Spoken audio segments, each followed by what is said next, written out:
Security इदारों की फुर्ती दहशतगर्दों के मंसूबे पर पानी फेर गई। डेरा इस्माइल खान में कम उम्र लड़की के जरिए खुदकुश हमला आवर कराने की कोशिश को नाकाम बना दिया गया। इस वारदात में भी मुकामी और सरहद पार फितनल खवारिश का गठजोड़ सामने आ गया। डेरा इस्माइल खान में CTD और कानून नाफिज करने वालों का बरवक्त एक्शन मुमकिन तबाही टाल गया। दहशतगर्दों के मज़मूम अज़ाइम खाक में मिला दिए। हम दुश्मनों ने एक बार फिर सोशल मीडिया और इनक्रिप्टेड ऐप्स को हथियार बनाया। कम उम्र लड़की को बरगलाया और खुदकुश धमाके के लिए कायल किया। तहकीकात में मकामी और सरहद पार फितनुल खवारिज के हैंडल्स के दरमियान राब्तों के शवाहिद भी सामने आए। CTD खैबर पख्तूनख्वा के मुताबिक फितनुल खवारिज अब नौजवान लड़कों के बाद कम उम्र लड़कियों को भी निशाना बना रहे हैं, जो इंतहाई तशवीशनाक बात है। सिक्योरिटी हुक्काम ने इस दहशतगर्दी कार्रवाई को नाकाम बनाकर एक बड़े जानी नुकसान और तबाही से बचा लिया है।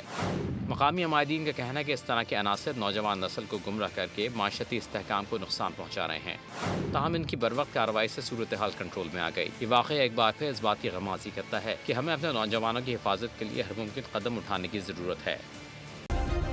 सब्सक्राइब करें और बेल दबाएं ताकि कोई खबर रह न जाए।